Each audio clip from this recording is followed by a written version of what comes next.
So my name is Carissa Dowell. I go by Gila. My name is Damar Dowell, 32 years old from Buffalo, New York. I was born and raised in Lackawanna, New York, which is a small city outside of Buffalo.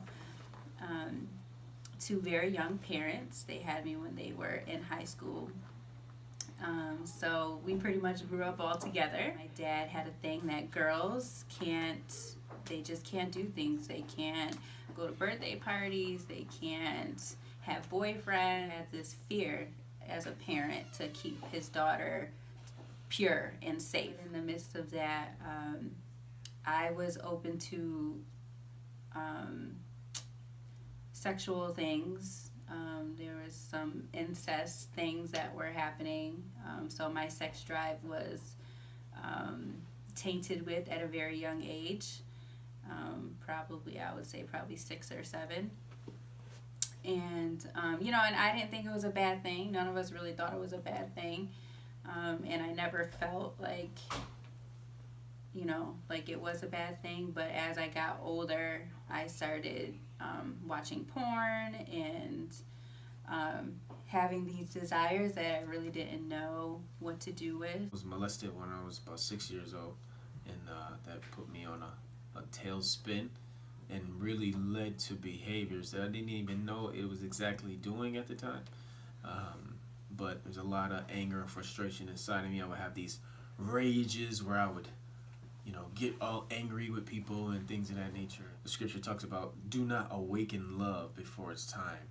And when there's molestation involved, love and that is ignited way too soon. I was told that when I was 6 years old, I was baptized in the Spirit, walking around praying in tongues and things of that nature. And it's not a coincidence that I was molested when I was 6. And I had those encounters at that time, before I even really knew or understand what was going on. The enemy, he knew what he was trying to do. He was trying to thwart me before I even got started.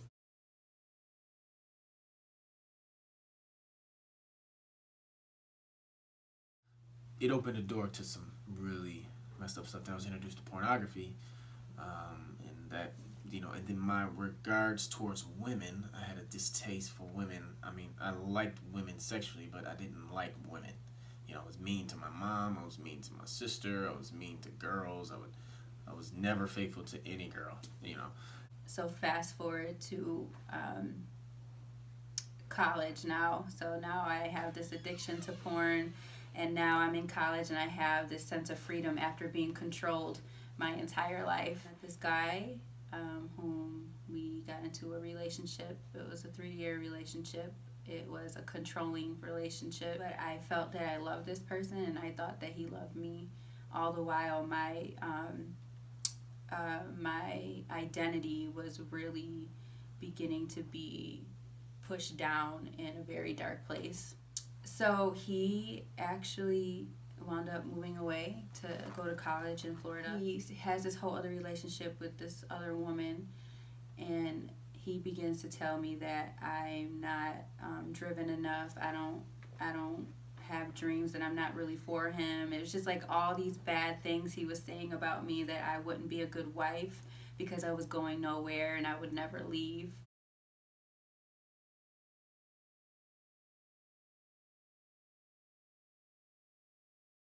I began to open myself to alcohol. I turned to it, um, and went to party pretty much every night. And I was drunk pretty much every night, other than Sundays, which was really weird. Sunday was the only day I did not drink, but any other day I was drinking and partying and just trying to fill this void that I had in my heart. And then that led to having sex with just random people, just completely abusing my body and just allowing my insecurities to arise in a way where I almost acted like a man would act. I started treating men really badly, that I knew that they loved me, but I would use them for things that I wanted and just to fill the void. If I felt like I wanted to have sex, okay, well, I'm going to call this guy and we're going to do this, and it's not going to be nothing else but this. And it was just like kind of a real sick, twisted way to think. But I just began to abuse my body that way because I forgot who I was. I forgot my strength and the power that I carried as a woman. Hit about 18, was in college, and I played football. I was good in sports. And so at college, I really just started wilding. I mean, started smoking weed every day, and started drinking all the time.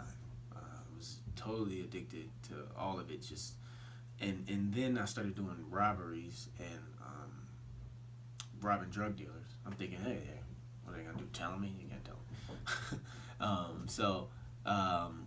In the stick-up kid form, I became another part of addiction because we're created to be addicted to something. There's nothing wrong with addiction. There's nothing wrong with sex. There's nothing wrong with jealousy. God is jealous for us. Okay? He wants us to be addicted to his presence. Okay? There's nothing wrong with it. However, again, the enemy will come in and steer these God-driven desires into the wrong direction. And so with me, I was addicted to that thrill, that rush, that power, putting a gun in somebody's face and having them be terrified and they can't do anything about it, and them having to do whatever I say. I got addicted to that power, that thrill.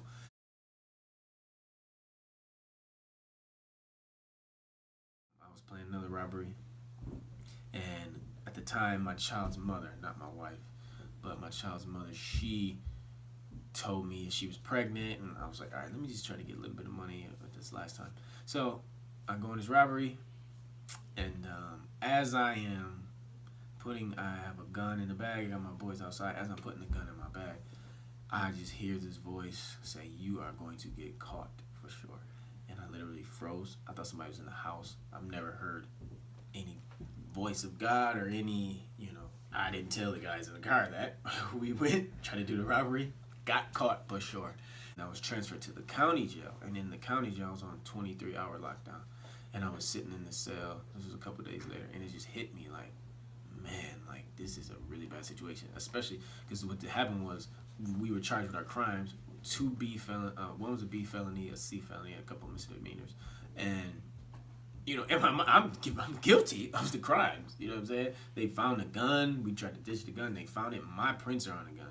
Then I was with 3 co-defendants. They all had written statements saying that it was either my gun which it wasn't my gun, but I had it. And, this person said it was my plan, which it was my plan. And it was just a really bad situation that I created. You make dumb choices, you have to deal with consequences. And, I just was like, okay, if there is a God, and I remembered my dad's God. I remembered Jesus again. Even though I was considering all these other ones, the example that he set, he was a man who, my father personally, he was a pimp, like in the streets, pimp, smacking hoes, pimp, like pimp. And when he had me, I was his last of 7. And my mother did more of the stealing. So he had different women for different purposes. She did stealing stuff, so she would go and steal stuff from him. Well, she didn't want to live that lifestyle anymore, so she left him behind. And he kept doing what he was doing. She had me, and a couple years later, he was on his deathbed over an overdose, cocaine overdose. And on his deathbed, he said, God, if you save me, I'll serve you with my life. And he got up, and he should have died. I actually believe he did die, and they revived him. And so he straightway cut it off, came back to Buffalo, started serving God, preaching in prisons, going hardcore.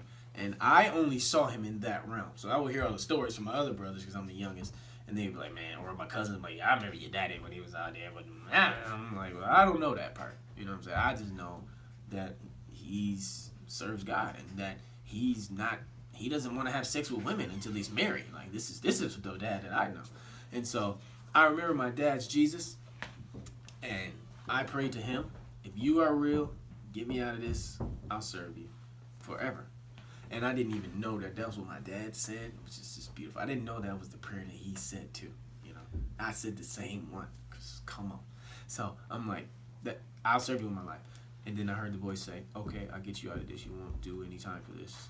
Just, I got you. And so I used to smoke weed every day again. But this was like 2 days after. So I was like, man, I can't be high. I'm hearing his voice. I can't be high. And the voice just kept talking to me, you know? And I was in jail, and I was surrounded, and I was in a county that I was not from, and God said, nobody's going to lay a hand on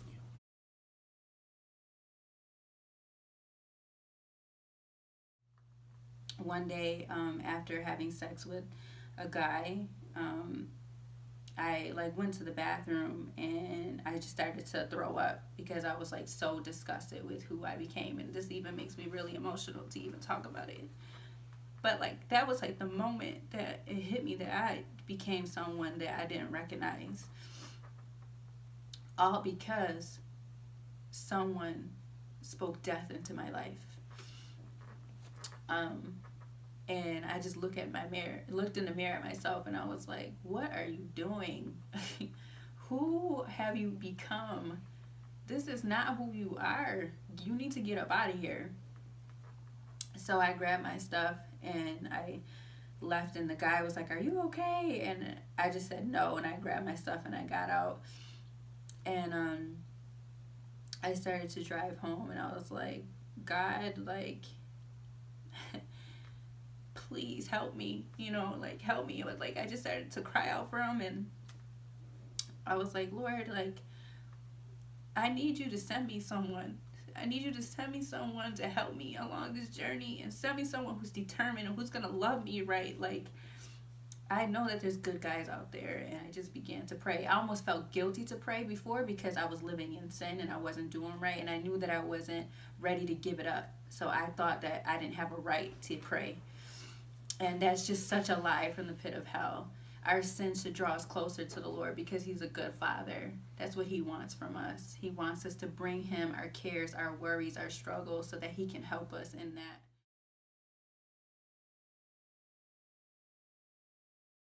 I was in the jail for 3 weeks until my mom bailed me out. I read the Bible all day. I read the whole Bible. I got a hold of a Bible, and it was like an English Standard Version or something like that. And I just read it, but I didn't understand anything that I was reading. But little by little piece by piece, got more. I was preaching to my boys in the cell and praying with them, and they were facing so many years, man. And I was too. I was facing. If I would have got convicted, tried to take it to trial, maybe got like 7 to 10ish. But I could have got up to 15, and this was 14 years ago, as of this year, and I would, according to jail time, I would have just gotten out, and I can't even imagine that I would have just gotten out then. But what he said he would do, he did. He said, you ain't going for this. He knew that I'd be right here, right now, telling you of how good He is, and that He is the only way to life eternal. A lot of other gods out there, but the name of Jesus, the blood that He shed, His life is for us to live like He lived. He's the only way into to eternity, and He knew that I would be able to proclaim for the rest of my life that there's no other God, there's no other way. There's a lot of people out there that are awesome people who don't believe what we believe. We love them. We don't try to force what we believe on them. The Bible tells us to pursue peace with all people. Okay, that's in Hebrews 12:14. We are to purposefully pursue peace. So that it means that if you don't believe what I believe, you're another religion, you are whatever, I still can pursue peace with you. I can have a peaceful relationship with you so that we can be in peace and harmony and live. So that I can do what I'm doing, because eventually His word is still gonna come to pass. So people can do what they want to do. But it's not my purpose and my goal to try to, drag people into what I am. My goal is to be a living epistle, okay, my lifestyle, my family, who I am as a man who is in love with Jesus Christ. My goal is to represent him. And he knew that I would be here right now talking about that. And I struggled a little bit from 2000. I got this ordeal happened in 2004. 2005, I was sentenced. And from 2005 to 2007, there was a struggle for me with the two W's, weed and women, for me to hurt, to like surrender those areas, you know. And in 2007, you know, the Lord said to me really clearly, "Are you gonna be a hypocrite, or are you gonna be the one who?" Because I would pray high all the time, and He would be listening, but He's not gonna answer that prayer. Like, I'm not in the position to receive what I'm asking for, His bountiful blessing on my life, and yada yada yada. He's like, okay, I hear you, son, but I can't do that for you. You can't receive this. It'll destroy you. And in 2007, He hit me like, are you gonna live this for me, or are you gonna be a hypocrite? And what are you gonna do? What are you gonna do? Are you gonna choose me, or you not? And I at the time I never smoked weed again, and then at the time I met my to-be wife, and yeah,